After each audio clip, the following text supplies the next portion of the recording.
Meanwhile, back here in the U.S., police officers who helped defend Capitol Hill against rioting mobs on January 6 in 2021 say they are turning lemons into lemonade. And they are doing that by sharing their stories on the campaign trail in support of Kamala Harris.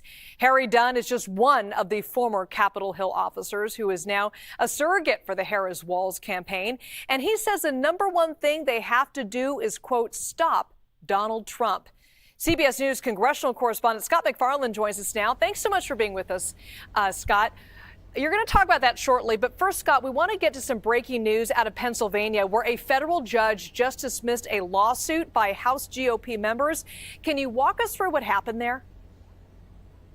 This was an 11th hour federal lawsuit filed by a group of U.S. House Republicans from Pennsylvania who are trying to raise the threshold of what you got to do if you are from Pennsylvania, want to vote, but are staying overseas. That could involve thousands, if not tens of thousands of people in that state alone. They wanted to have more vibrant rules, larger scale rules for the type of ID you have to show if you want to vote from overseas. The judge has just thrown that lawsuit out, saying those congressmen don't have proper standing to be filing such a lawsuit, shouldn't be waiting till the 11th hour, and that they really haven't shown a cause of action to make this lawsuit meritorious.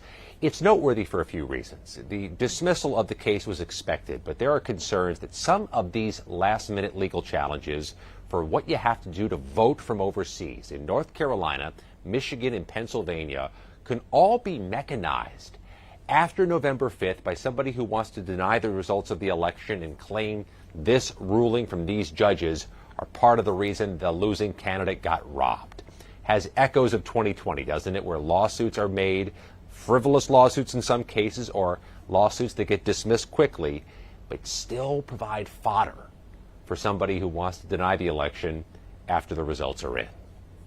Now, Scott, I want to get back to the story that you've been covering on former Capitol Hill police.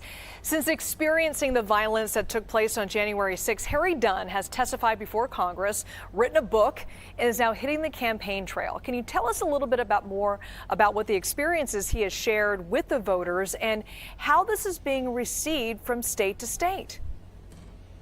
This is such an unlikely group of campaign surrogates. If you told them a few years ago they would be stars at the podium, they would say, no way is that possible. But at this moment, 7 days from the election closing, everybody who's a surrogate is out there campaigning. It's the spouses, it's the former office holders. Everybody is out there trying to win an election on behalf of the candidates. It also includes these former Capitol police officers who found themselves under the spotlight with a high profile after January 6, when they testified about the horrors they witnessed and the dangers of election denialism and baseless conspiracy theories. They continued to gain profile as politics continued to focus on January 6, as the denialism continued. And now they've become impactful surrogates for Democratic candidates, including Vice President Harris and Tim Walz, doing appearances in battleground states, cutting advertisements, social media posts. They think they have a distinctive credibility because they're not politicians. They're former public servants. They're law enforcement officers. They cut a different pattern than the traditional campaign surrogates. And they have found themselves in demand, going as far as Nevada to New York for congressional races, for state house races.